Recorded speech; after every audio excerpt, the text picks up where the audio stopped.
कुरत लेन जो क़त्ल न ही पूरी इंसान ज़ाती औरतुनि जो क़त्ल आहे। इन करे औरत खे बि उहे आज़ाद रहण जो हक़ आहे जेको ॿियनि आम फर्दनि खे आहे। मां इहो थी चाहियां त मुंहिंजी न्याणी वई हली कातिल ॾाढो जेल में बि हो नौकर चाकर अथसि, उन्ही खे हिकु चपाट बि न लॻी आहे। ग़रीब को खून करे थो त उनखे गिंदारे गिंदारे पुलिस बि मारे थी, हिन खे का चपाट बि न लॻी, छो जो हिननि पैसो विञायो आहे, पैसो हारियो आहे। डॉक्टरनि असां सां बेवफ़ाई कई, डॉक्टरनि पैसा वरिता, पुलिस पैसा वरिता। मां चवां थी मूंखे इंसाफ़ खपे, मूंखे इंसाफ़ खपे। अस्सलाम वालेकुम, मुंहिंजो नालो रामीन ज़ेरा आहे। मां शहीद कोतरन बलोची दी आहियां। मां चाहियां थी 1 साल थी वियो आहे, अञा ताईं मुंहिंजी मम्मा खे जस्टिस न मिलियो। मां ॾाढी परेशान आहियां क्योंकि मम्मा खे अञा ताईं इंसाफ़ न मिलियो। I just want to ask you one question that when will my mama get justice? 15 जुलाई ते मुंहिंजी भेण जो क़त्ल थियो हुयो। उन जे 2 ॾींहंनि खां पोइ नूर मुक़दम जो सीन थियो हुयो।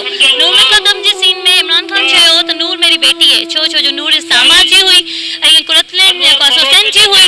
त असां एतिरा सारा प्रोटेस्ट कया आहिनि, लेकिन असांखे बिल्कुल भी कोई रिज़ल्ट साम्हूं नथो अचे। असांखे डेट थी मिलंदियूं रहनि कोर्ट मां, तारीख़ ते तारीख़ थी मिले।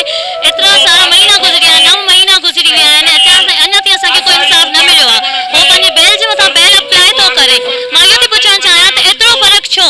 अगरि नूर मुक़दम पाकिस्तान जी हुई त कुरतलेन बि त पाकिस्तान जी न्याणी हुई न, पाकिस्तान जी धी हुई न। मुंहिंजी सिंध जस्टिस सां ऐं सुप्रीम कोर्ट जे जस्टिस सां इहा अपील आहे त मुंहिंजे पुफो सां इंसाफ़ कयो वञे, उमिरि खे सरेआम फांसी ॾिनी वञे, मुंहिंजे पुफो जे केस जे लाइ एक्शन कयो वञे। असांजो पहिरियों त FIR दाख़िल न पिया करनि, 2 ॾींहंनि खां पोइ असांजी FIR दाख़िल कयनि। उन खां पोइ जेके असांजा सबूत हुया, रिपोर्ट्स हुयूं, उहे मिटाए छॾियनि। नूर मुक़दम जो केस हुयो त असां बुआ खां पोइ केस कयो, हुन जो फ़ैसिलो बची वियो। पर हिते सिंध आहे, सिंध में माण्हू मरी वेंदो, पर हिते फ़ैसिलो कॾहिं बि असांखे न मिलंदो। ॾिसो पिया त ही चोथों पंजो चकर आहे जेको असीं हिते रोडनि ते सरापा एहतजाज आहियूं। ऐं जेतिरी इंसाफ़ में ताख़ीर थिए थी, हिन मासूम हुनजे बचड़नि ते, कचे ज़हननि ते, हिते हुनजी वेठल कुरतुलैन जी अमड़ ते उनजे हालत ॾिसो था।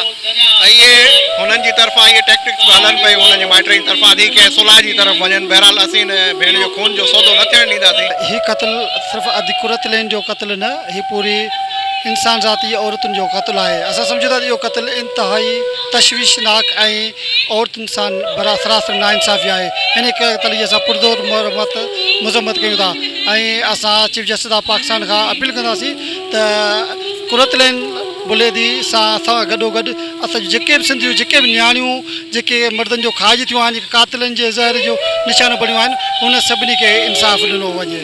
हिन वक़्त ताईं सही नमूने सां केस ई कोन हली सघियो आहे। उल्टो उन जंहिंजी न्याणी क़त्ल थी आहे, उन्हनि जे घर भातियुनि ते जवाबदार धुर्त तरफ़ां कूड़ा केस कया विया आहिनि। उन्हनि जे न्याणियुनि जी किरदार कशी कई वई आहे। जवाबदार धुर्त तरफ़ां राजूड़ी करण लाइ मुसलसिल जेको हुयो कुरतुलैन जे घर भातियुनि ते ज़ोर हुयो। उन्हनि जो चवणु हो त तव्हां 10 करोड़ रुपया वठी पंहिंजे न्याणीअ जो खून विकिरो कयो, उन्हनि सां ठाह कयो, जंहिंखे उन्हनि इनकार करे छॾियो। उन इनकार करण खां पोइ जवाबदार धुर वधीक इंतकामी कार्रवायूं करण लॻी आहे। इलाही वॾो ज़ुल्म, हिकिड़ो इलाही वॾो अलमियो आहे जेको थी गुज़रियो आहे ऐं उन जे कातिल खे अञा ताईं सज़ा न मिली आहे। उनखे